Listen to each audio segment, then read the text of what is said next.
some people getting in here, but go ahead, bro. Yeah, Tell me, mean, Larry.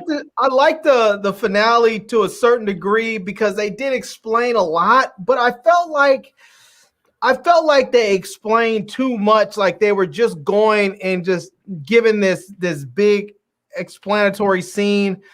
And I really feel like they should have given this show probably 2 more episodes, at least. So you would have been fine. You would have been fine if they done what they did, but made it 2 more episodes. Yeah, like I feel like this whole thing sitting down with Kang and what we're assuming is Kang, they didn't actually call him that. No, they didn't. They didn't need to call him that. He's in a different multiverse, but it's Kang. But it's sort of like he sat there and just laid out all of it, everything out, and I'm thinking like they could have just sort of given us 2 more episodes and did a little less direct explaining. Not to mention, it was like they ended episode 5 with them with Sylvie, enchanting the what do you call that thing again?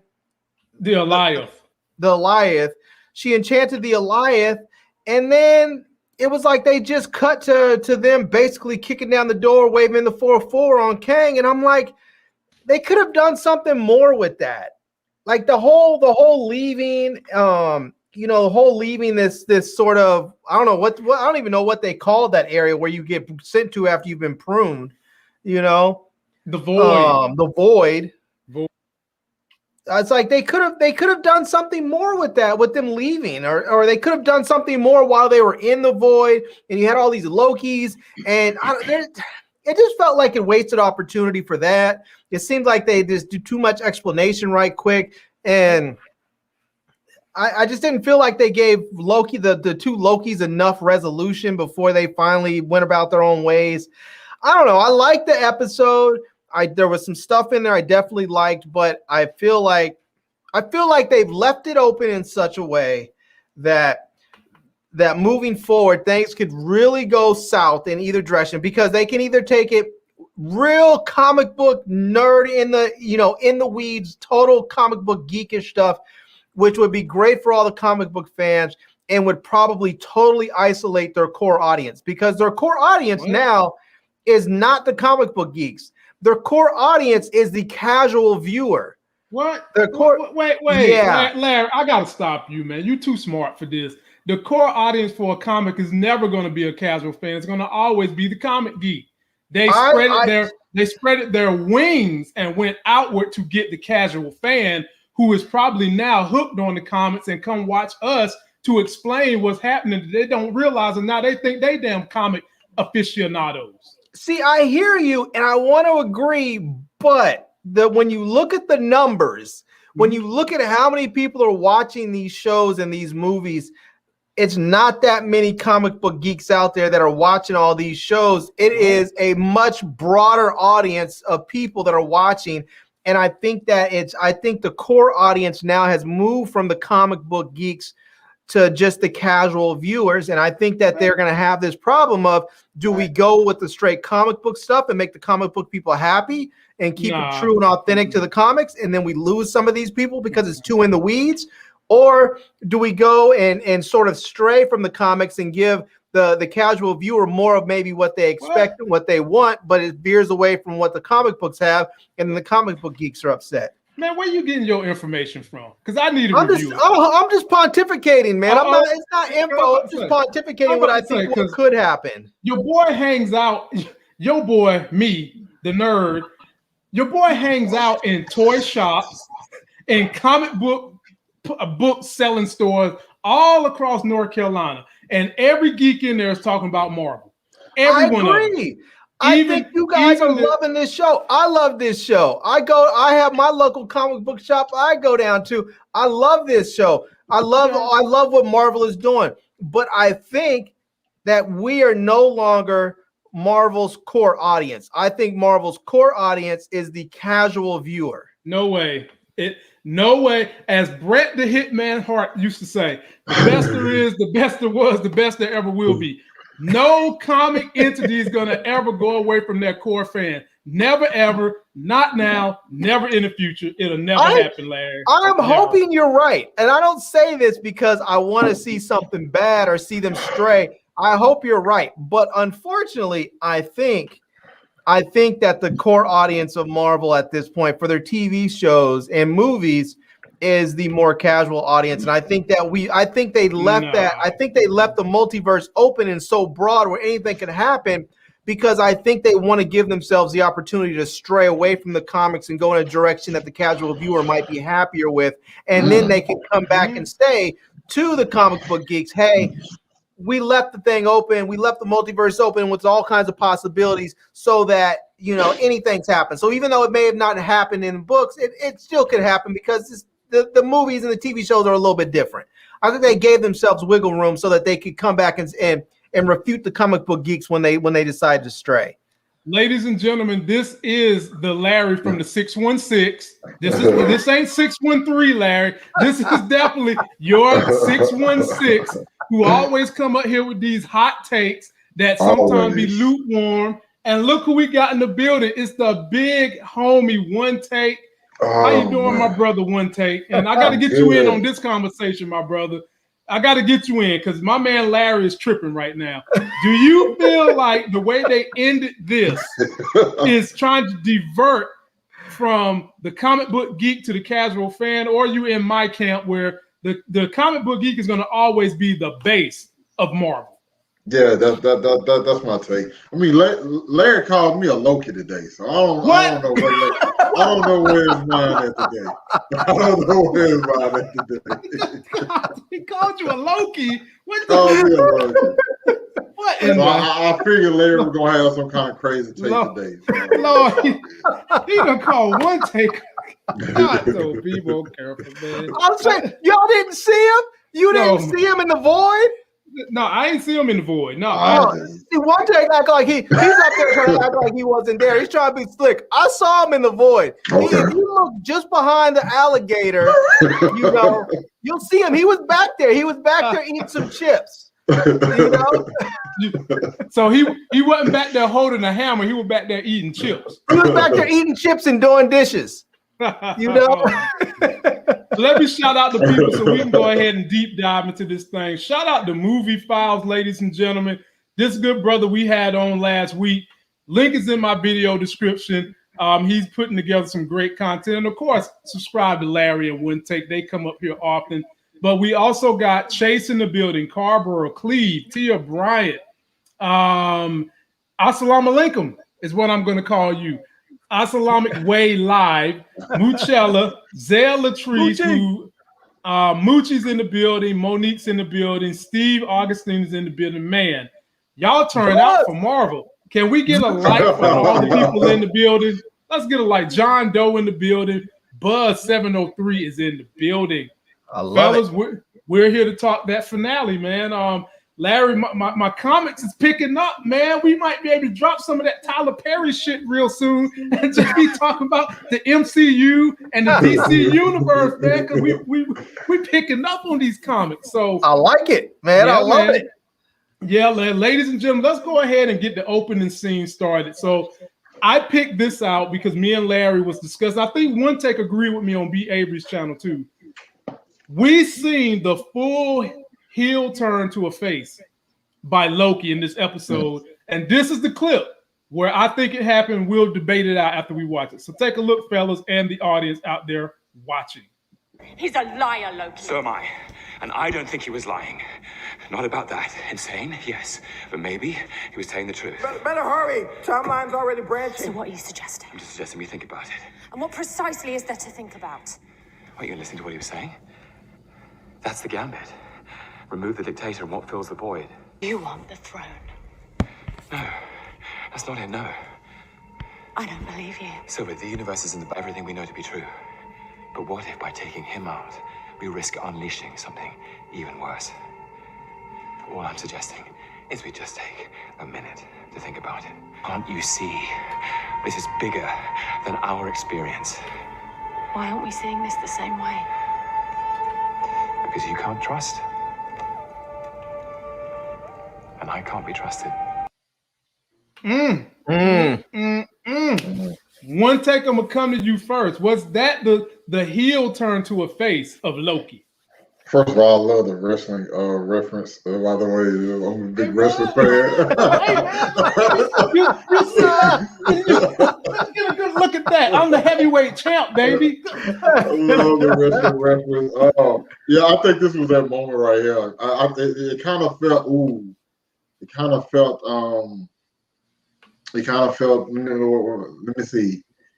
What was that? WrestleMania. I want to say 13. Austin, Bret Hart. It was a double turn. Yeah. It kind of felt like that because, like, at some point, you pretty much like you on board with Sylvie, right? You know what I'm saying? So like initially she was a face. You kind of like, especially what the TVA had done to her, and then of course Loki was introduced as this villain, and then like we have this switch because like Loki's looking more out for like the world. I mean, we're not even just the world, like the entire multiverse in itself. And Sylvia's kind of like on this selfish tilt where she just like, nah, I don't care about none of that. I'm not trying to listen to reason or anything. So yeah, I definitely think that definitely was the moment Loki turned into a babyface. Yeah, man. Big Larry, jump on in there. Talk about your boy Loki. And I mean, Larry, I'm gonna go ahead and tell you, Larry. Now that we've got all these multiverses, you know we're going to have a super good Killmonger. I just thought I'd throw that in there. First of all, we should all understand that Killmonger was always super good. Killmonger has always been a hero. Killmonger was always the righteous ruler of Wakanda. Is Killmonger on your most wanted shirt? Nah, he's not on here because he's not a villain. Yeah, he's not up there because he's a potato cake. That's he's why he's not on here because he's not a villain. Larry, he's a hero. Look at the villains on your shirt. Thanos, Venom, Hela, Loki's daughter. Oh man, he don't belong on that shirt in the first place. Red Skull. But go ahead, brother. Answer the question. Yeah, to be honest with you, I mean, I think Loki had made the turn beforehand. Okay. Because for the last several episodes, he had been talking about, taking down the TVA and giving people back their free will, and I feel like for the last several episodes, he's been thinking about other people and putting them ahead of himself. And I feel like when he started putting Sylvie ahead of himself, it was really just that much more evident. And here we see it, and we see it really where he just plainly says it. He's like, no, I'm not here for the throne. I just want to make sure you're good, And, but I think at the same time, like, I know people online been saying, oh, Sylvie betrayed him and this, but I don't really feel like she betrayed him. Sylvie said, she's been very, very honest. She said, this is what I am here to do. This is my goal. And I'm going to go forth and I'm going to complete my goal. If you get in my way, then I'll just move you out of my way. She didn't kill Loki. She just moved him out of the way. And, and so I think Sylvie's been very, very honest. And we have to remember too, that Loki was taken after the Battle of New York. So Loki's like, he's barely been a variant. He hasn't been a variant very long. Sylvie was snatched up from her family when she was like 8-9 years old. And she's been running around for God knows how many decades, fighting the TVA and pruning people and all kinds of stuff, trying to get to them. So first of all, she started this journey with a whole other mindset because she was snatched as a kid. I can only imagine the things that this young child had to do to survive back then as a young girl. And so she's not in the same headspace when it comes to the TVA. Loki has more altruistic sort of, I want to be the good guy sort of stuff where I'm going to try and restore everybody's goodwill. And she's like, basically, F these mother effers. I'm trying to destroy them, Good point. All right. Well, let's get into this, fellas. First of all, everybody go vote for my homegirl, Lydia Laws. You got one more day. All she needs is votes, and she wins $20K to be Miss Fitness on the magazine. They started out with this episode for all time, always. Now, I guess by now some of you guys know this was synonymous with basically what Kang was saying. He was there for all times, always trying to protect the timeline. and they get us entered into the story with the new. You heard voices from all the previous Marvel movies, some of the other properties. You even heard, they even had some people in there talking. I just thought it was so good the way they did the intro. I'll come to you, Larry. Did you like this intro? And did you like the way they spun the Marvel logo with all the different voices and all the actions from the clip? I even heard of Wakanda Forever. I did. I heard that. The Wakanda Forever. Wakanda Forever. Yeah, I thought that was dope. The intro was really, really good. They have done a pretty good job, I think, with all of these series, making them better as they go. I feel like WandaVision was fantastic. And WandaVision was fantastic. I think Falcon and Winter Soldier, even though it wasn't as groundbreaking as WandaVision, because I think with WandaVision, no one really knew what to expect. So it was just that much more exciting when it so as it sort of unveiled itself. But Falcon and Winter Soldier just kept getting, it started off sort of, and then it just kept getting better at like the second half of the series. And then Loki, I feel like it started off strong and it stayed pretty strong. There were a couple of episodes in there that were sort of mediocre, but they were mediocre because the rest of the show was so good. If any episode from this series was put in, say, Falcon and Winter Soldier, it would have been the best episode of that series, Okay. So, but the intro was dope. So, one take, what'd you think about this branding? This is what they named the episode, but it was also kind of the credo for Kang, or excuse me, let me call him Immortus since he didn't say Kang yet. And then just the Marvel intro where you heard lines from all the classic movies. Okay, so I'm watching this at, I think it was like 4 in the morning. I tried to stay up and catch it at 2. I took a nap and then I had to wake back up. I'm like, I know I have to watch this. I knew I was gonna have to watch the episode twice. So I'm up 4 o'clock in the morning, barely, But when I started hearing what they were saying, I'm like, okay, this is different. I'm like, why are they doing this in particular? I'm trying to listen in for every single voice, maybe thinking like this may have some kind of significance, but I just thought it was like intriguing the way that they chose to do it. Now, going back to the TVA sign now and how that affected the rest of the episode, I didn't think too much of it. I didn't think too much of it. Then once we get later on to the episode and when we get introduced to Jonathan Major's character, I keep forgetting his name. Lamar, you got to remind me. But Immortus. Then when I go back, Immortus. When I go back and watch the episode the second time, then I look at the significance of the whole new, what is it, logo? I guess we could say logo. So yeah. Okay. All right. Well, we have a request, and I'm like a genie. You rub my forehead and I'll make things come true. The brother or sister loves our shirt game and he wants us to stand up so he can see the full shirt game. Now, I just gonna tell you where I got mine from. There ain't no shame in my game, brother, man. I got this after the movie from TJ Maxx for $5. Now, the hat, on the other hand, that's custom. You got a hoodie for $5? I got $5 for TJ Maxx. Yeah, but this is after the movie, though. You know what I mean? So it's cheap. Right. So yeah. Age of Ultron. But the real nice thing is this custom hat. This hat is custom. Marvel sent this to me. This is a Marvel request. Your turn, Larry. Let the people see what you're rocking with. And one take got on the Secret Wars joint.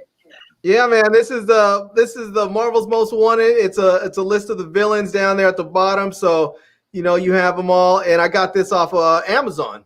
And Loki is up there, Red Skull. Loki's down there. Loki's beside his daughter. Because technically Hela's really his daughter, but they bent it in the MCU. Thanos is up there. Hobgoblin is up there. Dormammu is up there. Venom and Carnage. No sign of Killmonger because he's a potato cake. Compared to those guys. You know why Killmonger's not on there? Because he's not a villain. Okay, we're going. Well, Killmonger is the rightful ruler of Wakanda. Get that. So yeah, I don't know where I got this. He just killed it. And listen, I'm gonna pretend like I've actually read this comic, but I think I got it from like Dillard's or something. It was, or it might be JC Penney somewhere. It was like $12. I was like, yeah. I was waiting to wear it today. I was waiting to wear it today. Hey, look, now when you start talking about Secret Wars, that's really when you start getting into the Beyonder and some of them other stories. And I predicted that maybe it was going to be a Loki pulling the strings by Beyonder, and I'm glad it wasn't, because like we said, we're not ready for all that. We're not ready for all those guys, not yet, but we're going to see them. We definitely about to see them. So I'm going to come your way one take, man. We talked a little bit about this on B. Avery's show. Talk about the cinematography, the photos. They opened this thing with supernovas blowing up, showing how the universe is created, how it's destroyed, going through timelines. Just talk about the beauty of everything in this episode. These shots were gorgeous, absolutely gorgeous. But I think that hit for me the most is slightly after this. And it's after we go into all these different places, and we see Loki and Sylvie standing outside the Citadel. I got you. Oh man, the way the camera pans up at those two, I thought that was just phenomenal. Oh yeah. Oh, you can keep talking. You can keep talking. Okay. Yeah, it was one of those shots where you just look at it and you know, like, yeah, this can go on somebody's wall. This is probably going. You look at it, you're like, yeah, this is probably gonna be the thumbnail of my video. Okay, like it just looks great. And it's standing like those two standing side by side. All the stuff that they've done is coming to an end now. They about to face down.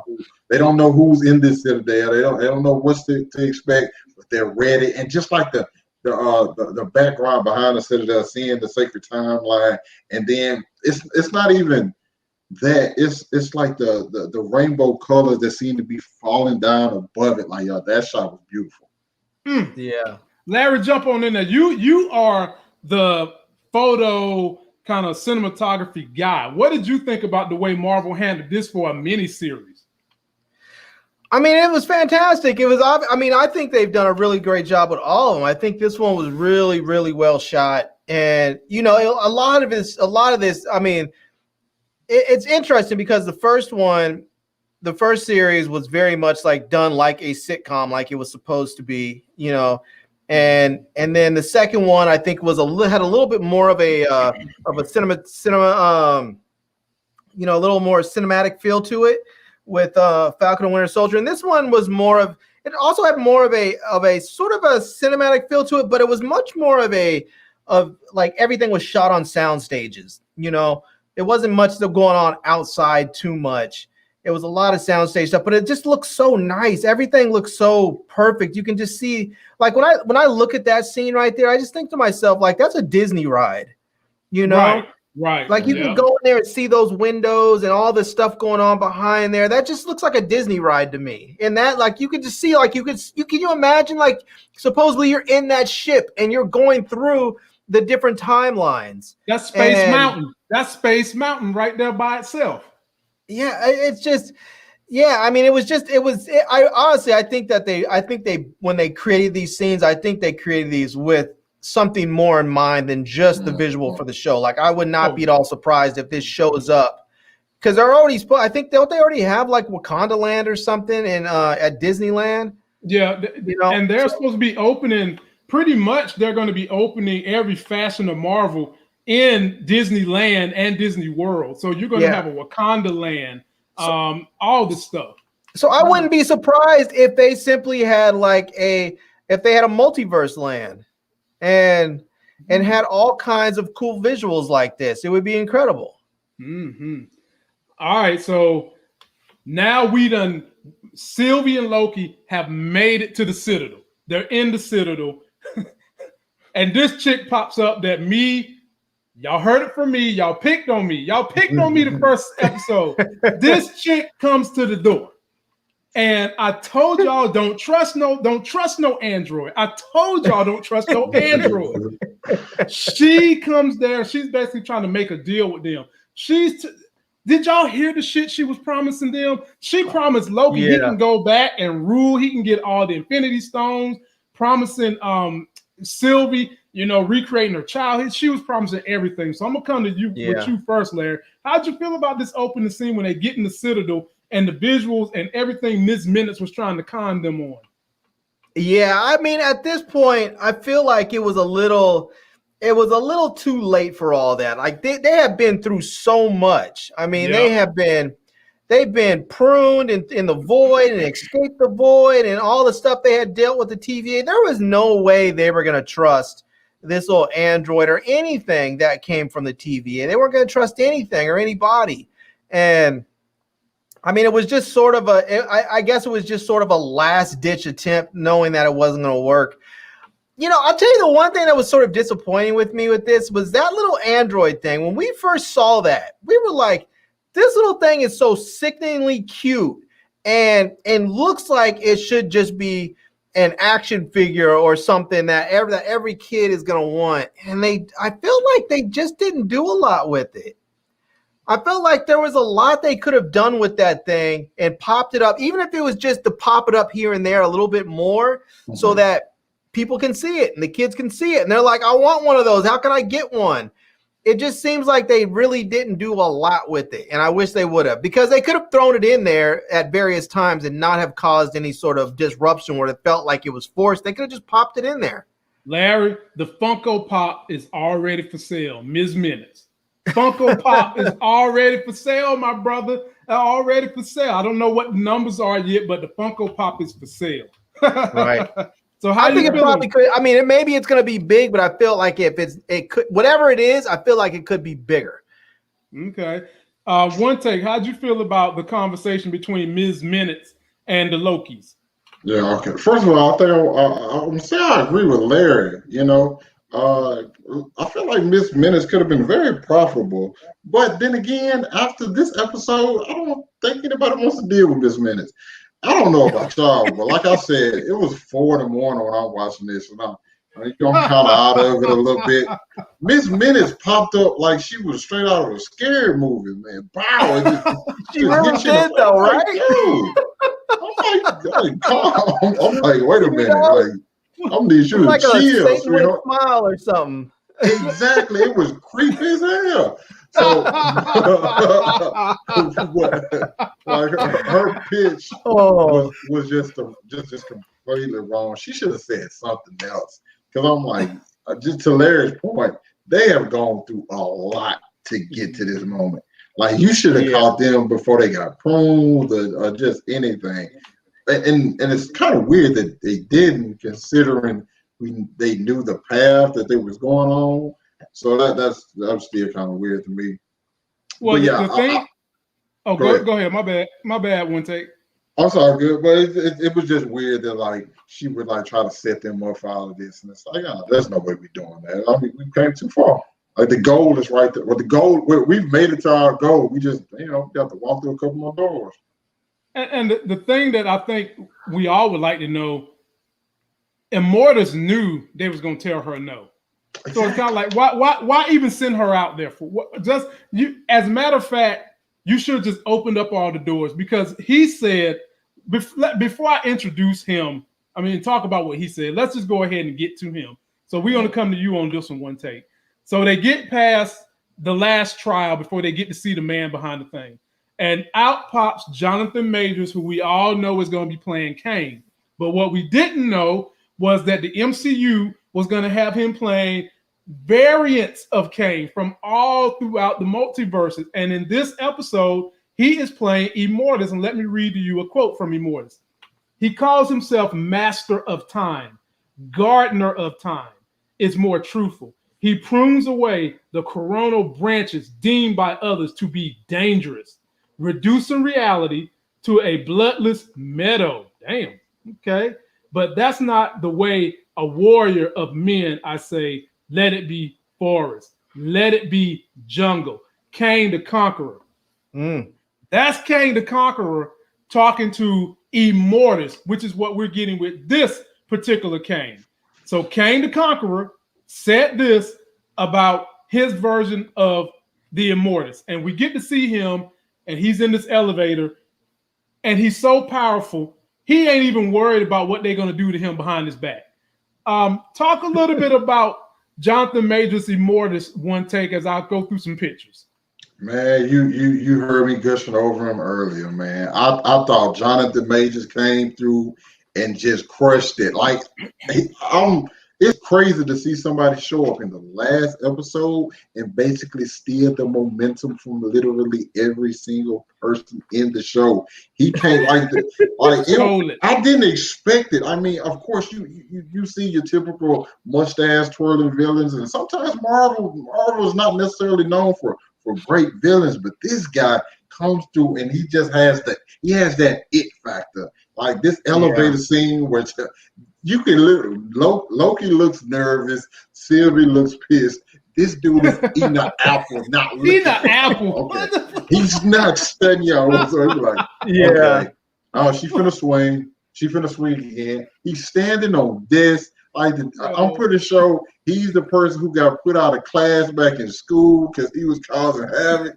Like Jonathan Majors destroyed it. This is. What did he say? What did he say when she swung at him? He said, "Oh, are we doing this again?" That's what he said. It's like every time he spoke, it was something. I'm just like, oh man, great. He's way ahead of that. He lit it. And Larry, before I come to you, I was telling them, you know me, Larry. You know, normally I like more action. I don't like the dialogue between people talking. Not much. To me, this was the best part of this episode. All the time they let Jonathan Majors have basically monologues. So Larry, I'm gonna have you jump on in there, man. How'd you like the introduction to Kang? Them turning him to Lord Immortus Kang, and where you think they're gonna go with it? Yeah, it was fantastic seeing this because dude is just so amazingly talented. He's good. Actor. I mean, the first time I remember seeing him, I think was like the Last Black Man at San Francisco, and I was like, this dude is incredible. Yeah. And then we see him now as we saw him in Lovecraft, and now here. I mean, the dude is just amazing. I mean, his character, the way he portrayed that character was so it was so awkward and just like it felt like he was almost off his out of his mind a little bit. It really gave you the sense of like, here's this being who's been alive for what did he say? He's been alive. He's had millions of lifetimes or something. And you have to think like the human mind, the human brain is probably not designed to live millions of lifetimes, and he probably is a little crazy. And he really did play that really, really well, where he just he was funny. And then there were the times when he got really serious, where he just sort of snapped at Sylvie and was like, grow up, just grow up. That was great. That was right. Sylvie. It was just fantastic. It was. Man. I mean, it was a wonderful piece of acting. When you see that scene, I understand why they brought him in at the end, because now they made everybody want to see him. You know, it's sort of like how I felt like what they did with Black Panther and Civil War was like, you saw him and you're like, wait, we want all of it. We want the whole thing. Don't give us a little bit. And now we're feeling the same way. We're seeing Kang and we're like, can we just get a straight Kang movie? Forget whatever else he might show up, and can we just get a dedicated movie? You know? I don't think they're gonna give us a dedicated Kang movie no time soon. I don't think Marvel's ever made a villain movie, though, have they? I mean, technically, you can call the Avengers. Technically, the headliner was Thanos. Technically, but it was about the Avengers. Yeah, it was. The closest thing we have to it is not even a Marvel movie. It's a Fox movie with Venom. Well, actually, the closest thing we have to it was Loki, because technically he was a villain at the time. But that's still a TV show still. Right. Yeah, I don't even know. Can we even call Loki a villain? I don't think he is anymore. Not at this point. Yeah. He's a good guy. Yeah, he's a good guy now for sure. But I think Loki always thought of himself as a good guy. I think everybody else put that on him. No, Larry, we're not gonna let you turn him into Killmonger number 2. No. Hear me out. I'm not saying I thought of Loki as a good guy always. Okay. I know that Killmonger's always been a good guy, but I never always thought of Loki as a good guy. But I'm saying I think Loki always thought of himself as a good guy because Loki always thought of himself as being this benevolent ruler that would rule some land, like he wanted to rule Earth, and he always thought he was going to rule Earth, and everybody was going to be better off as a consequence. He was going to make everyone's lives better, and I think that he was really thinking that he had the ability to actually help people to live their best lives, and by taking their freedom. Because when he thought that was the best, and he's not the only one. I mean, you have dictators in this world who think if we just simply take away people's options, they'll be happier because they don't need to worry about all the other stuff. It's a flawed way of thinking, but I think in his mind, some way he thought he was doing what was right. That's technically how Wolfgang was thinking, though. Jonathan Major's character was thinking. It's like, well, I kind of know what's best for you guys in a sense. Well, the only difference is what Jonathan Majors knew was best was true. I mean, because if all the other evil Kangs was going to come and have a war that's going to destroy the timelines, you was going to get to the end of time, and then the monster's going to eat up everybody. So let me ask you this, because because Kang said in there that all this was planned. That he said, here's the sheets. He pulled everything out. He said, I was there watching you guys when you were on Lamentus and all this. Yep. He said the whole thing was planned. So if everything was planned, is there even such a thing as a variant?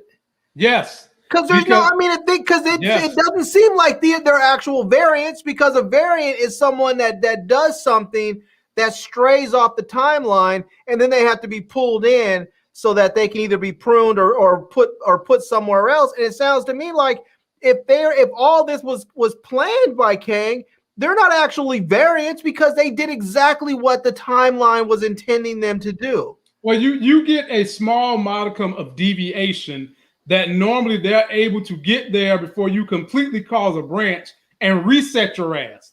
Uh-huh. However, he and Sylvie and Loki ain't the first two, if they're going by the comics, which it seems like they are to some degree. They're not the first two to have ever made it to the castle. Now, they are the first two who, it seems like, got past Ms. Minutes. And the only reason that he allowed that to happen was because he liked the way they conducted themselves in manipulating Alioth. I mean, y'all better hold on to your jock strap. Boy, it's about to get deep. So, Larry, I'm going to come to you next now. And you know I got to talk about that liquid vibranium technology that Kang was rocking. Y'all ain't know that was liquid vibranium, did you? But that was dope. I'm going to give you a sneak peek. That's liquid vibranium now, but I will get back to that in a minute. So, Larry, what can you say about your boy Mobius? This your boy, Larry. This your boy Mobius. Man, so Mobius. Ravonna, to put it on you, is sitting around looking at the little ring that he always leaves because he don't put a cup holder underneath his juices. And then he goes in there to confront her about the truth. And I guess he don't really realize that, hey, she know that the TVA is a fake, but she wants to see who's behind it. So he runs up on her, gets that ass beat, and I'm just like, Mobius, you want the smoke, you got to inhale it. So he gets his ass beat. He's down there laughing at his love, and then she goes through a portal. And take a look at what I put on this picture. The way she's going. Kang. That's where she's going. Larry, speak on this situation, my brother. Then we'll come to you next one, Tate. First of all, when he pulled out that prune wand or that prune stick, whatever it was, she was like, I don't need to worry about you even when you have that. She was just like, don't play yourself. And then, but at the same time, I like his confidence when she knocked him the hell back, because she was, she had that stick out, and he was like, go ahead, do it. That's good, cool. It's like he was like, I'm not afraid of it anymore. I saw what's on the other side. I got out that bitch once. I'll get back out of it again. I mean, you can see he was like, whatever, do what you got to do, Trick. So Larry, how can you say that about that woman that you know B. Avery loves? Man, whatever. Whatever. She's up there. She's up there pruning people and down with trying. What did she say when they said something about what was? I think he said something about what if they're doing this, whatever it was with the timeline. She was like, well, what if they have to? It was like she was acknowledging that she knew the TVA and all this was BS, but she was like, well, I like my position. I like the power that I have here. And so what if they have to do this? It was just some BS, Okay. It's just like when you hear people we're going into Iraq because they have weapons of mass destruction. No, they don't. But you have the military contractors and all the military industrial complex up there talking about, well, what if they do? What if they have them? We know they don't. You want the money, you want the power. She's the same way. One thing, let me let you get in there, but let me shout out, because we do this for you people. If you got folks that's watching and listening, we shout you out. I mean, it's birthday. Well, of course we do. So don't tread on me. Says, today is my best friend's birthday. Can you please give him a shout out? His name is Gabe Utz, like the potato chip. Gabe Utz. Happy birthday, my brother. Don't eat no Utz. Don't eat no Utz. Happy birthday. Keep rocking with the MCU, but keep rocking with us and subscribe to everybody's channel. Links is in the description. Happy birthday, Gabe. Happy birthday. Fellow cancers in the house. Talk about Ravonna put it on you and this thing she had going on with Mobius, who she knows she like him, but now her curiosity is piqued. Yeah. See, first off, my boy Mobius don't need to be in no hand-to-hand combat. That's just not one of my boys. That's not one of my boy's strengths, okay? It's not something he's good at, okay? Well, I'm gonna be honest with y'all real quick. When he fell to the ground, he low-key had this look like, what you trying to do? Look at it, like he got that look like, what you trying to do? Man? You trying to get under this table? You trying to get under this table and knock these coasters off? Yes, we're about to put a branch in something, but listen. I like dudes like Mobius. Mobius is the type of dude where he's like, I know you're gonna knock me out, but I'm still gonna swing on you. Because that's what I got to do. I know I'm getting knocked out, but I'm still gonna swing. He here. I respect him. But I think I'm gonna have to disagree with Larry on one of these points. Okay. But before that, I want to talk about Mobius. Where Ravonna is basically saying like, you betrayed me. We had this whole thing going. I've known you for eons. You get like a new little crew, and you basically turn on me. Mm-hmm. And that leads me to my point where she's like, yo, all of this stuff had to be happening for a reason. And I understand what you said, Larry. It's like you have people who just get lost in the sauce. But that's the same thing. Like the point she's making is the same point that Kang is making to like Loki and Sylvie. It's like there is a reason this was put in place. You can't have me. She's basically telling like you can't believe that this is just done for nothing, just out of selfishness for some reason. Like I think this was done for a certain reason, and it was basically to protect the multiverse. Mm-hmm. But does it need to be protected? I mean, if you have all these infinite worlds and people are going to battle, going to war, I mean, there's infinite amounts of worlds. You can't kill them all because by the time you kill one, there's been God knows how many that were already created. But that's the thing. That's what it was in order before, and then once the order left, you saw that it just. We'll get to it in a minute, but like that one little line, and then it wasn't even a line anymore. Everything was blurred. But we'll get there in a minute. But I also got to talk about like Lamont basically putting me on game, her going to see young Kang, because I had no idea when she said she was going to find free will. I had no idea what she meant. What? Yeah, that's what I figured she was talking about. I had no idea what she meant. I wasn't thinking young Kang, but I was thinking she was going to find Kang. I didn't know if it was. I didn't think of young Kang, but that makes sense. But I definitely thought she was going to find Kang. Yeah, we thought it was going to find free will. See, I knew she was going looking for Kang, but in the end, when they showed, I don't even want to say it, but the end justified the means with Ravonna for me. That's how I figured that part out. That's how I figured that part out. Because someone mentioned in the comments, I said to you guys, maybe episode 3 in the comments, she became Kang's girlfriend in the comics. Right. You can cool believe they're gonna play that out. Her and Jonathan Major together. Oh, that's why she's going to get some of that young Kang right now. I can just go ahead. And tell you that's gonna happen. You might well put your jock straps on, ladies. Put on your sports bra so things ain't bouncing all over the place. Because the MCU's about to spin you around real quick. But now, what's Mobius gonna do? Because if Mobius is feeling her and he can't fight, he's got to figure out something else.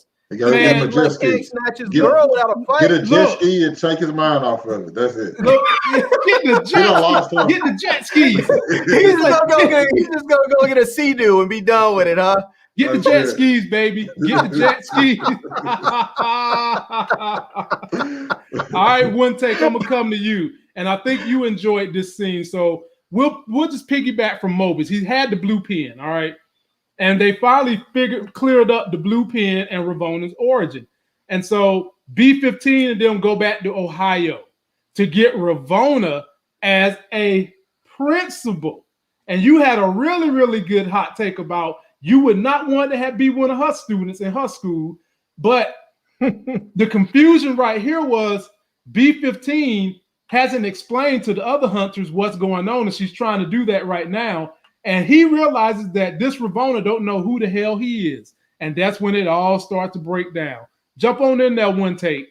Yeah, because I think early in the season we were talking about it. We was like, why are the other Minutemen still working with Ravonna? We thought it might have been like a tight-knit group that was always in on it, but that wasn't the case. I guess when Mobius was basically telling them about what was going on, they didn't believe it, so they needed to see proof. So obviously B-15, who was a definite liability, which I didn't understand why Ravonna kept her around. Nonetheless, it came to backfire eventually. But she goes to Freeman, Ohio, 2018. We did not see that coming. We didn't know where Ravonna had been plucked from. We thought she might have been like I had the theory like she might have been plucked from like a bad home or something. So she ended up getting like power within the TVA, but she didn't want to go back. But she's technically had power back then. Like she was a principal. Granted, she seemed to be mean as hell. Like you did not want to go to the office with her. Like bro, she's still paddling kids or whatever. But like when once Hunter, I think is it B90 or C9, whatever his name is, he shows up and I think he calling her Judge Renslayer. It's like, no, that's not who that is. And it's like that. I kind of wish we would have got to see more of like what the other hunters were like. It was like, dude, you know, Judge Renslayer used to be a principal. Hey, bro, right?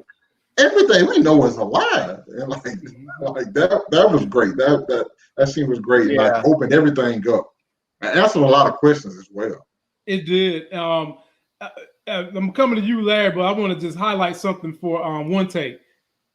We all by now know that Loki's getting a season 2 if you watch the mid-credits. Mm-hmm. Everything one take just said, you know it's going to be in season 2 because they can give storylines to about 5 of these hunters. They can give storylines on the backstory to Mobius because he, from their polling, he was the number 2 favorite character in this whole series, Mobius.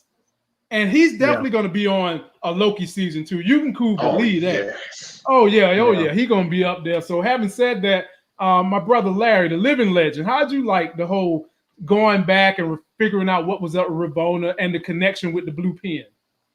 Yeah, I thought that was brilliant of B-15 to take her back because to take the other hunters back, because if she just tried to explain it to him, they probably wouldn't have believed it, or even if they did believe it, they might have had some doubts about stuff, but to actually see it and experience it just at that moment, there's no more denying it.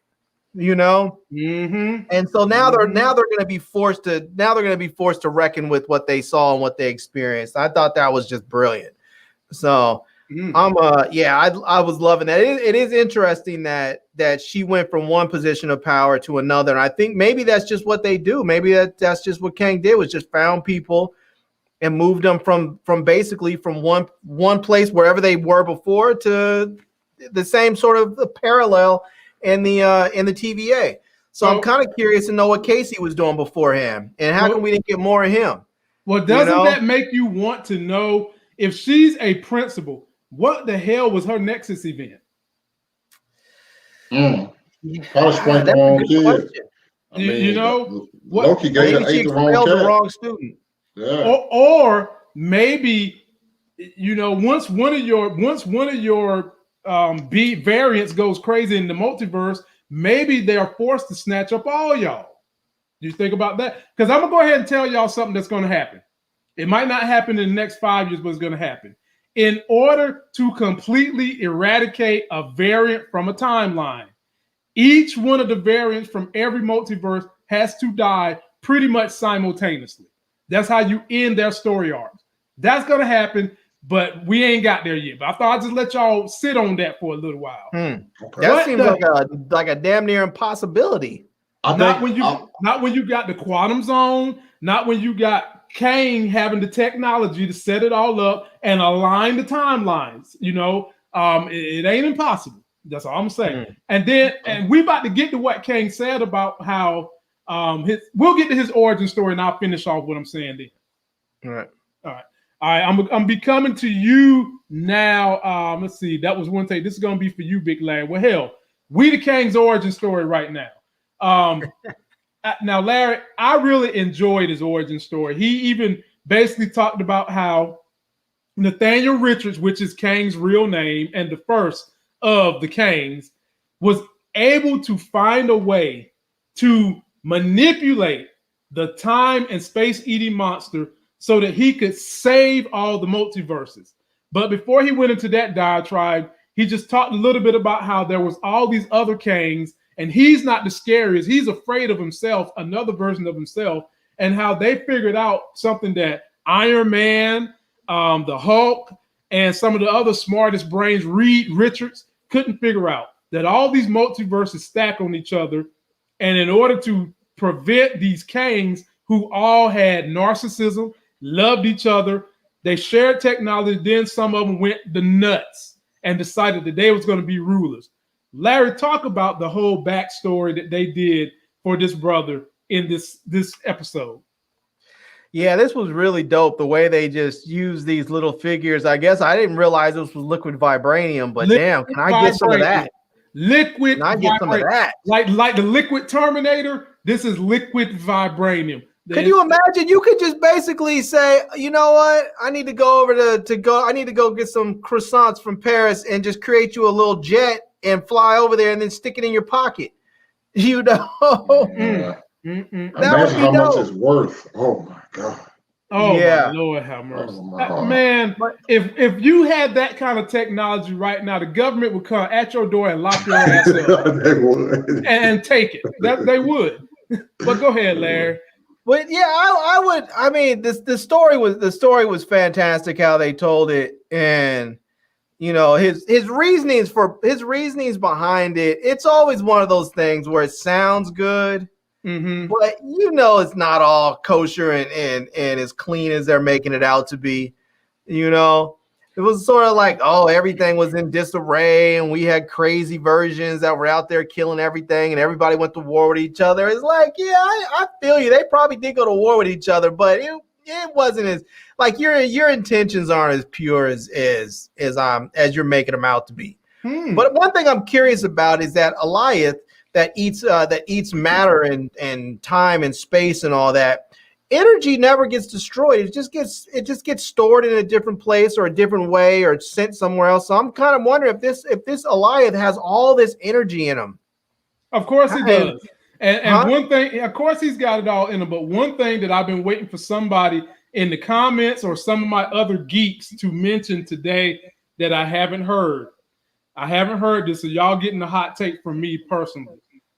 he used Alioth to end the destruction of the multiverses because Alioth was created by these multiverses diverging and splitting apart, right? Right. If he's able to manipulate Alioth, how the hell is it that Alioth is stuck in the void? If Alioth eats time and space, how the hell did he get stuck in the void? Yeah, I don't know. I know how, but I'm gonna say I'm gonna start making my Marvel videos next week. I'm back in this thing. This man. I'm back in this thing, baby. I'm 100. I'm 100 in it now. What I'm gonna start making them. Man, what kind of? He just gonna dangle it in front of everybody. I know, right? Come back later. Okay. I'll tell you now. Well, Kang already told you. He's manipulating. Kang himself is manipulating time and space.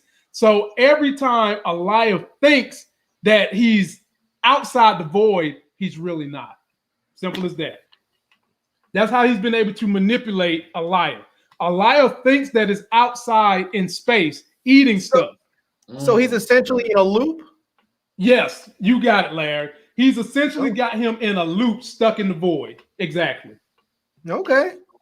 All right, jump on in that one take. Pick up on where you want to pick up on with all this beautiful technology, the origin story. Talk about all that.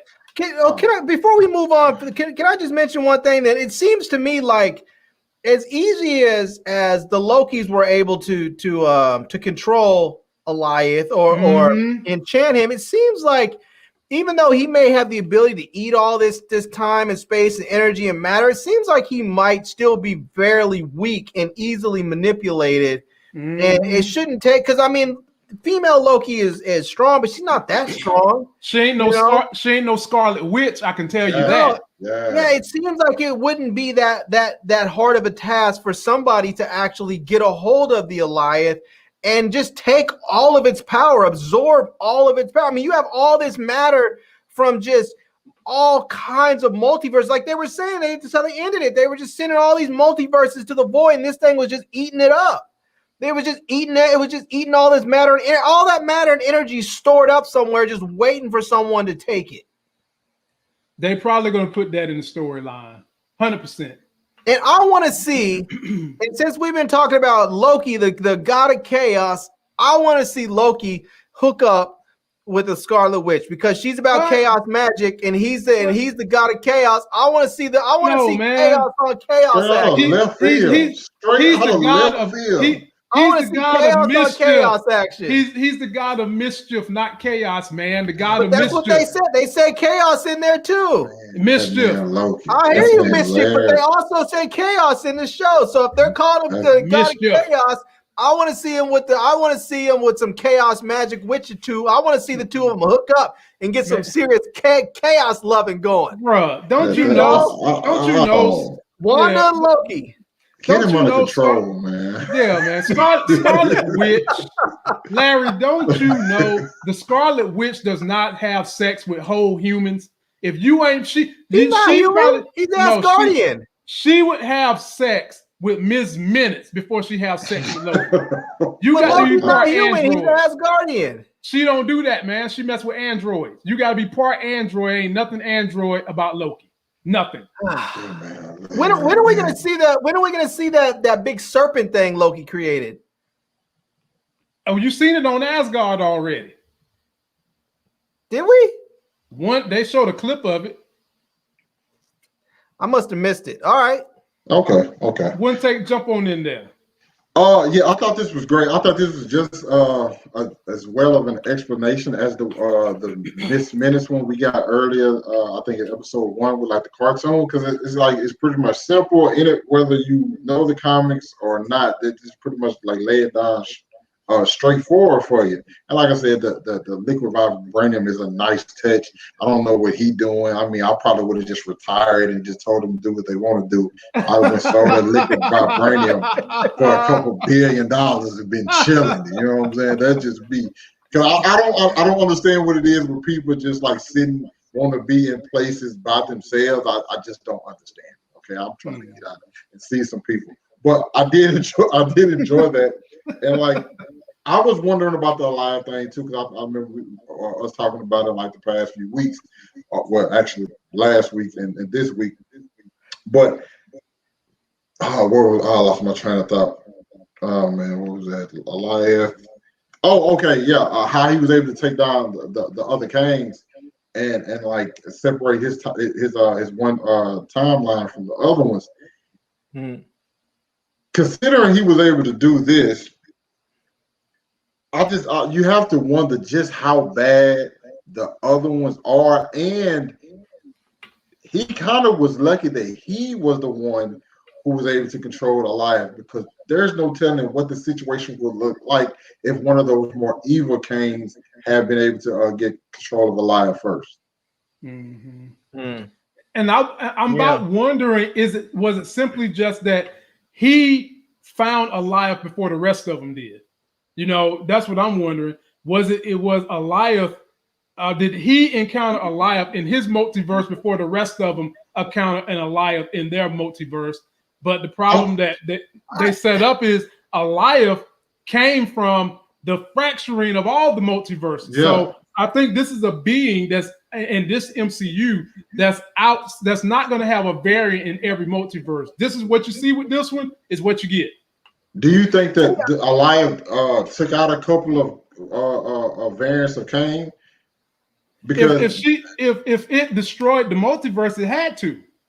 Okay, you're right. Yeah. It had to.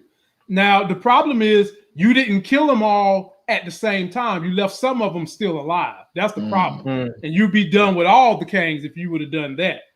And having said that, Larry, I'm coming back your way, Larry. So I was gonna say, I think that this Kang might be the smartest one out of all of them, and maybe that's why he was able to get control of the Alliance. Because as he explained it, it seemed like the various Kangs were, they were not all built equally. As he said, they came together, they shared knowledge, and apparently there were some of them that were about like their warrior status and wanted to go to war and fight and do whatever else. And there are other ones that were all about their science and whatnot. So I think he might have just been the smartest one out of all of them. And that's how he was able to go ahead and survive. Oh, 100%. He's the smartest, and from what I'm reading, the oldest. Smartest and the oldest. Okay. And y'all know he's related to Reed Richards, because his name is Nathaniel Richards. So they've got a relationship. And it just makes me think about some of the That's art. dope. Yeah, man. Hey, bro. Kobe James, this is kind of a question for you, Larry. You would know a little bit more about this than me. What do you think they spent on the budget for this episode? How many stacks, Larry? Oh, I'm gonna say probably about 4, maybe 5 million. What, on one episode? Yeah, a lot of TV episodes cost anywhere between like $2.5 million on an average TV episode. But something like this with a lot of special effects, I would, plus you have all the salaries of the actors that you have to consider too. So I'm going to say this episode was probably about 4, maybe 5 because of all the special effects. But I'm going to say probably about 4 million. One take, how much you think they spent on making this episode? Man, watch me be ignorant and say about 10 or 15. Just because these Marvel shows, you remember they have like the budgets of like movies, like the budgets for these be like upwards of 120 to 150 million. So, and they're only 6 episodes, so they're emptying out the bank.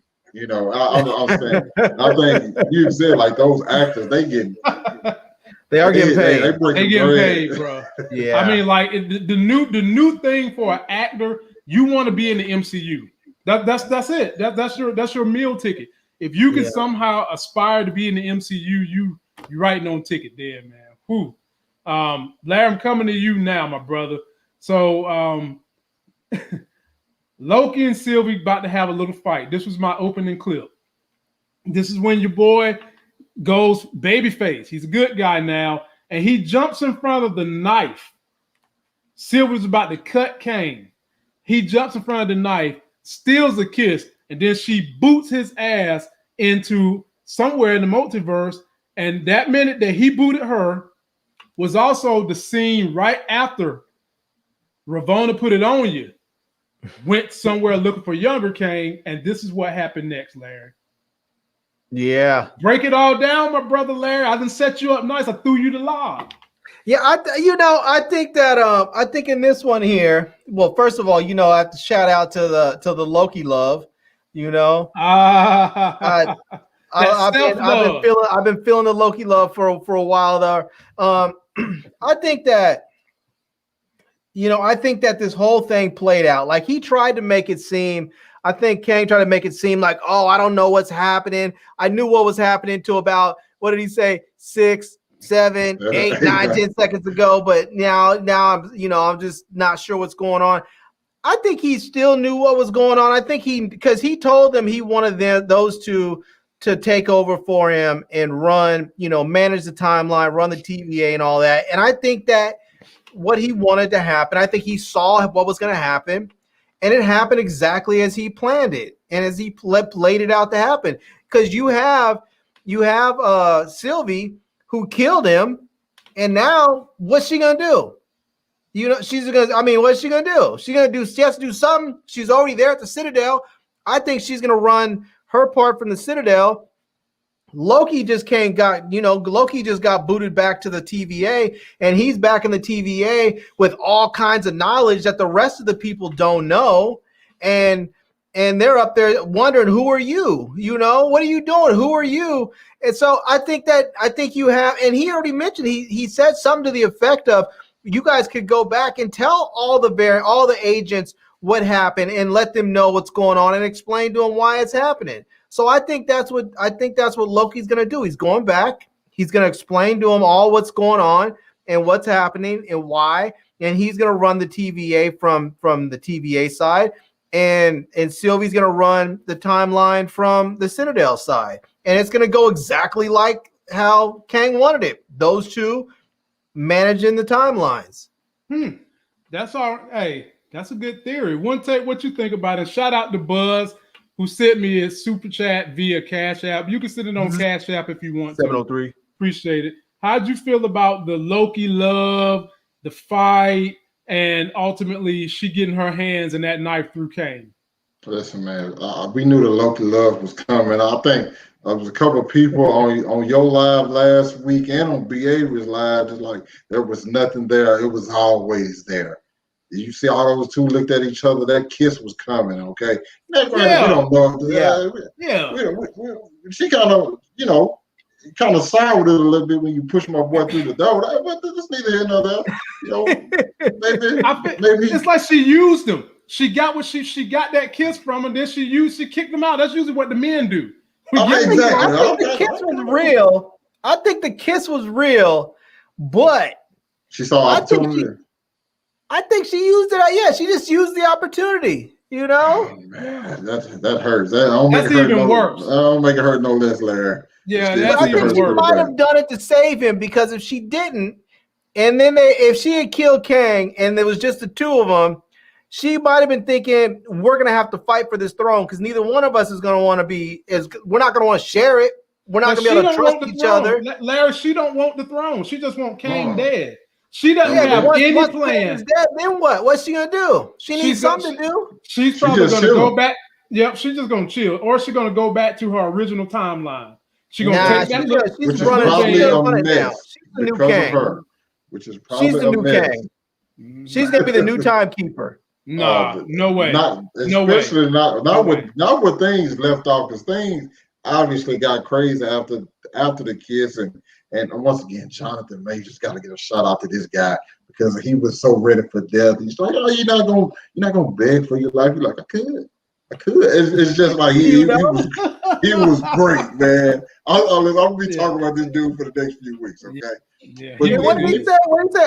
I'll see you in a little while or something. And then he winked at her, like, just terrific. We get a look at this timeline, and we was worried about one line. The sacred timeline is even squiggly.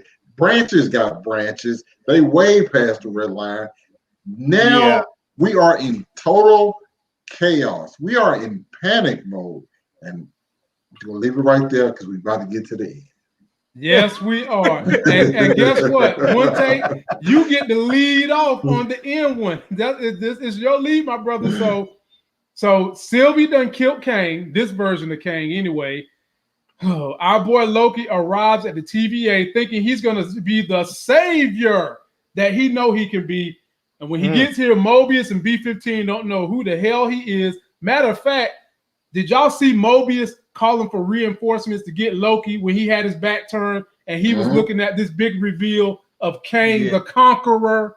This is Kang the Conqueror. This is Kang's full outfit. This is the Conqueror. We know it's Kang. So one take, dive on in there any way you want to.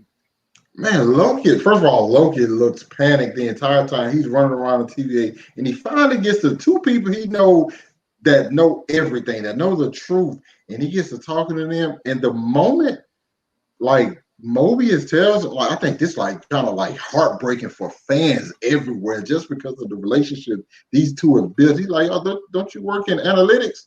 What's your name? Like, and like that lets you know Sylvie made a mistake. Like a mistake was made, regardless of how we look at it, a mistake was made because like nothing, like it's essentially we knew that these three knew everything that was going on, and they knew they was gonna spread it, gonna tell everybody in the TV what is what.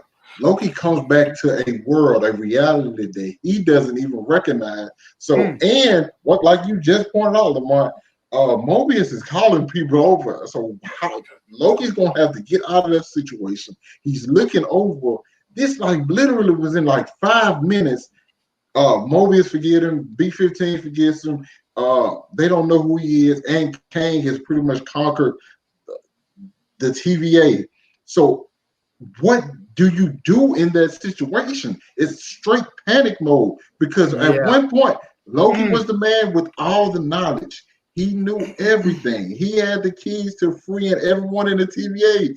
Now he don't even know what's going on. He's just as lost as he was. And I thought something else was kind of interesting when we first get there, when we was talking to B-15 and Mobius. They were just like, well, we had this one branch that had 63 branches. Do you want us to stop them? I'm pretty sure instead of like when the quote unquote timekeepers were running things, Kang is like giving the orders directly to people, let him know what he wants done. And so that right there just makes it a lot more difficult to like combat what is going on. Bruh. Yeah. Bruh. It's a multiverse of madness. That's why he's gonna be in Doctor Strange, because I mean, I'm with you, man. Larry, like one take said, the look of frustration. We haven't seen Loki look that concerned since Thanos picked him up and was choking him. That's the look Loki had on his face when he ran up on B-15 and Moby. He was that concerned. And I kept referencing on B. Avery's channel. Loki was so scared. You hadn't seen him like that since Thanos. And now he turns around and Larry, he's looking up at this. Jump on in there, Larry. Yeah, he did. He ran up. He was like, and he sounded like a kid who just like was running home to tell his parents saw all this something. He was like, and there's this guy, and he's terrifying, and he knows everything and everyone, and he was just in full blown freak out mode, and they were like, "Who are you?" You know? and then Larry, they was doing this. Larry, they was like, let me get the you know? Security. You know? Man. I felt, to be honest with you, in that moment, I felt bad for Loki because I'm like, Loki's always been like pushed to the edge and shoved aside by people. He's never really been able to, like, with the exception of sort of Thor, he's never really had anybody. But you know something, Larry? That remember when we were talking? I think it was last episode. So Loki always, even not last episode. I think it might have been episode 4. It's like a Loki always ends up alone, and that is exactly, he's alone in that place again. That's why I was like, man, Sylvie thought, I was thinking, he must have been thinking too, like, I'm not gonna leave myself. He's another Loki. I'm gonna at least be able to be with myself. Nah, Loki kicked him through, sent him back to the TVA. Now his man's in them. He thought, we thought we were going to see Loki and Mobius chilling on a jet ski, getting some beers and talking to some women over on the river or something. And dude is like, "Who are you?" You know. And the sad thing is, because of what Sylvie did, she, as a variant of Loki, is alone now too.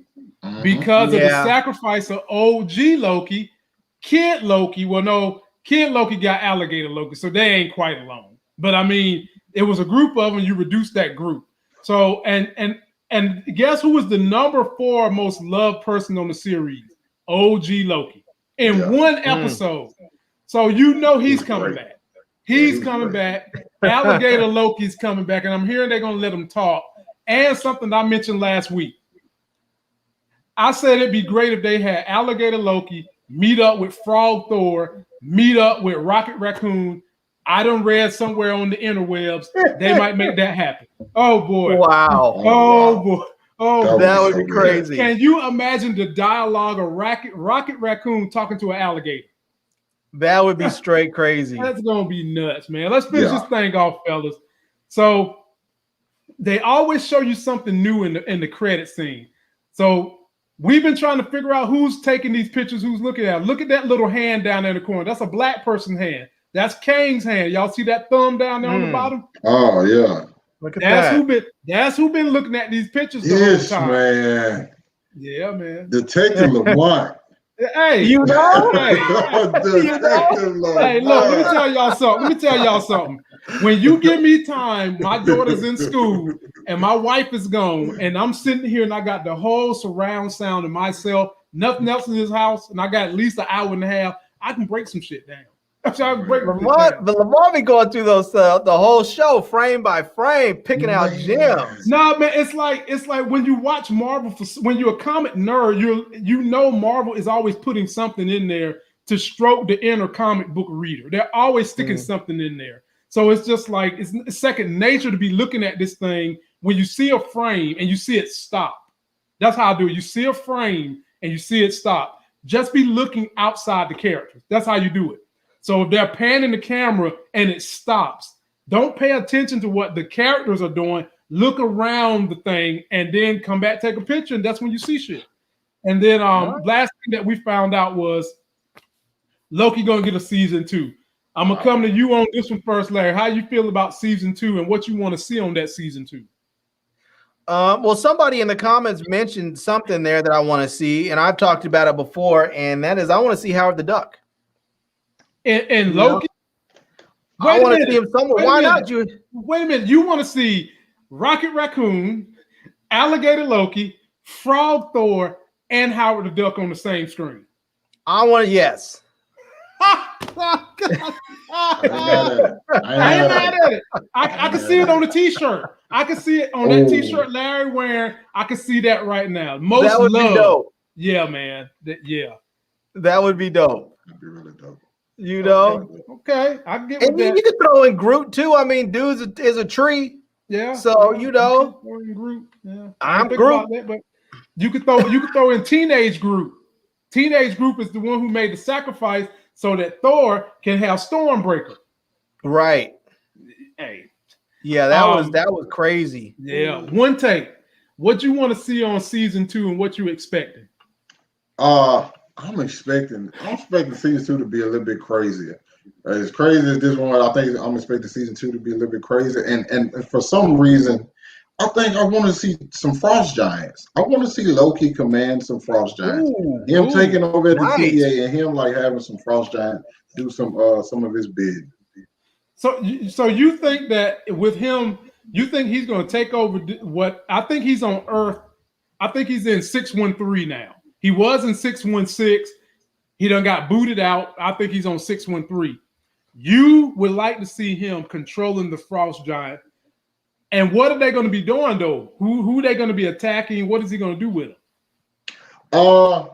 If he's still like trying to like fix stuff in the timeline, I want him like have them because we really never really get anything with them. And I want them kind of like have a role like the Skrulls and stuff like that. Like give some of them some personality and like have Loki be this. He always wanted to lead, and those are his people and who he's meant to lead. So we need to have him leading. Also, he needs some backup. My boy been taking some L's, man. So he needs some backup. Yeah. Oh my goodness, man. Maybe Loki can give Mobius some powers or something. Oh. You know, he had to do something. Maybe he can teach him magic the way his mom taught him magic. Right. You know, I think it was ZSB Lou was saying the cat. He wanted to see the cat from Captain Marvel and Howard the Duck and Cosmo the dog. Wow, you know? the cat. I forgot about but the Zias cat. B. Remember, it's not a cat. Zias It's B. a flurkin. Zias B. You get it, brother. You get it. And I like the flurkin. The flurkin is tough. The flurkin is crazy. The flurkin is tough, man. Well, ladies and gentlemen, that's gonna do it for us, man. Whew. I mean, wait, I still have one question. I asked it earlier in the comments on B. Avery's joint. I'm scared. We know that Loki can impregnate people because he has other kids. He has kids out there, but can Loki impregnate himself? Yes. Can Loki get with Lady Loki and have a pure blood Loki? 100%. You know what? Let me put it to you this way: if the MCU really wants to have a weird way to bring in the Enchantress, let the Lokis have a baby and call her the Enchantress. There we go. I like it. There you go. Also, I just gotta ask this question because I forgot to ask. I forgot to ask this question earlier. Since we've got 3 full seasons of the MCU or Marvel stuff, how do y'all compare these 3 to let's say the first 3 seasons, where the first season of Daredevil, Jessica Jones, and Luke Cage? Oh man, Lord, you would ask tough questions when it's time to go to bed, man. You got us feeling the way you felt when you was watching Miss Minutes at 2:00 in the morning. Let me say this. Daredevil was good. The first Daredevil, no. Daredevil. The first season of Daredevil was good. Don't you lie, Larry. The first season. Okay, I'm sorry. I take that back. I was thinking thinking of the wrong show because Daredevil was good. I was thinking of Iron Fist. No. Okay, yeah. That was the weakest one. I didn't like the Danny Rand character. I think I'm still down with Iron Fist. I just didn't like the dude they cast for Danny Rand.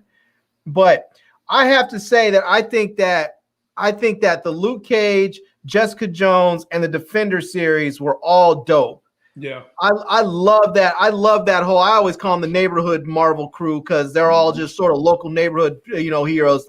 I love that whole genre of those Marvel characters.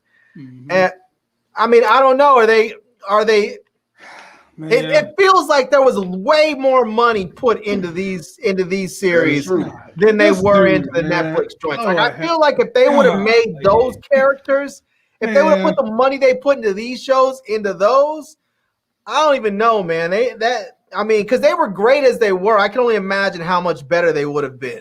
And they were gritty too, Larry. I was just about to say that. They was gritty, tough, especially that Luke Cage. I mean.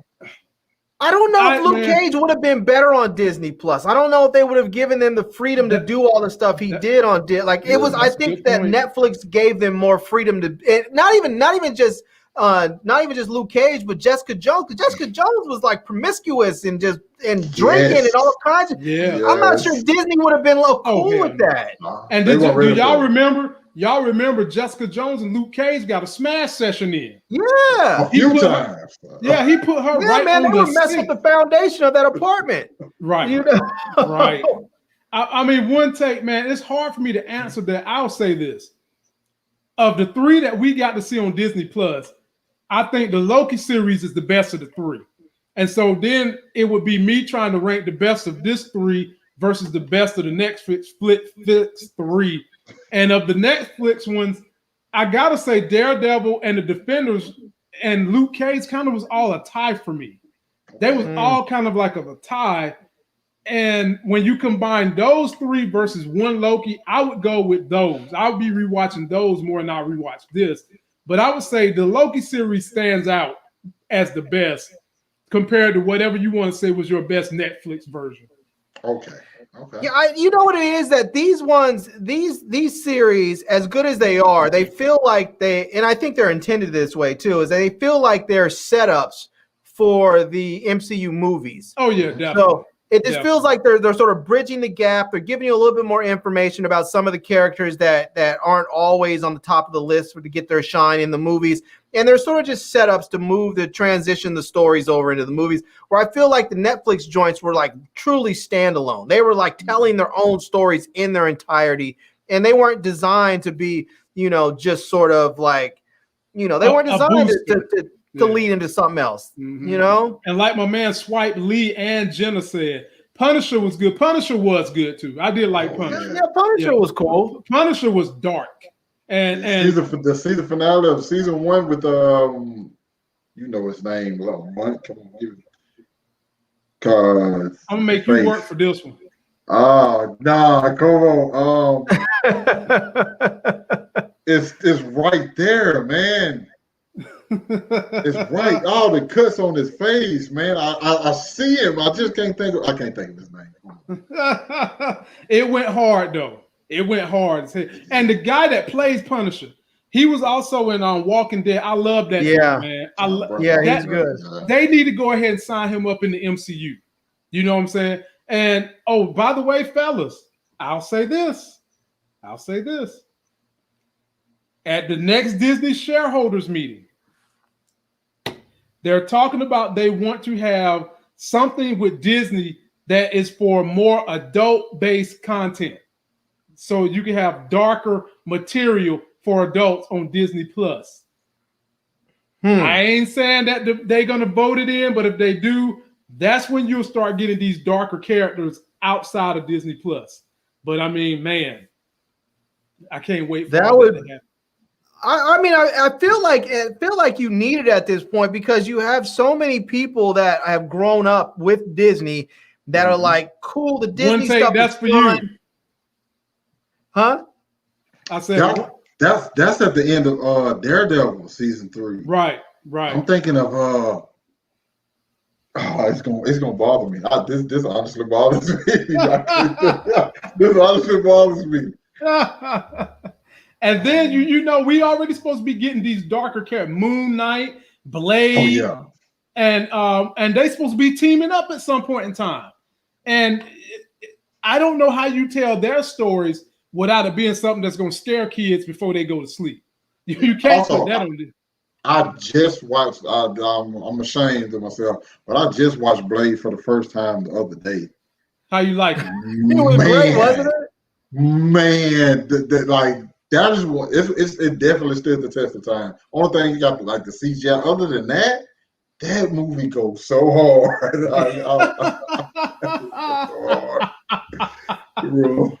Jigsaw, that's his name. Oh man, I hate that I can't do it. Oh man, I feel bad. Are we gonna get a Ghost Rider series? Of course, we're gonna get that. He's gonna be teaming up with Moon Knight, Blade, and probably I heard Mobius is supposed to be jumping on the team too. Hell, it's gonna be like a Dark Avengers team going out hunting Dormammu's, hunting nightmares, hunting Mephisto. It's gonna be, man, that's gonna be nuts. That's gonna be nuts. But that sounds pretty amazing. Yeah, we out of here. Be sure to like the video, subscribe to One Take. He puts out great content. Y'all already know what Larry's all about. Give us a thumbs up. Let us know what you want us to talk about maybe next week in the MCU. And I'm going to start doing theory videos. So hit me up on IG, or you can hit up Larry on IG. You can hit up One Take. Let us know when what you want to see. When did What If come out? The latest one? Yeah. I think the 1st of August. I think. Yeah, I think it's the 1st of August. And then after that goes off, we get the what's God, what Eternals. Eternals. Eternals is like November. But that's a movie, though, right? Shang-Chi September, right? Right, but what's the next series? Hawkeye. I think that's it. Hawkeye. Oh, Hawkeye. Is that going to be this year?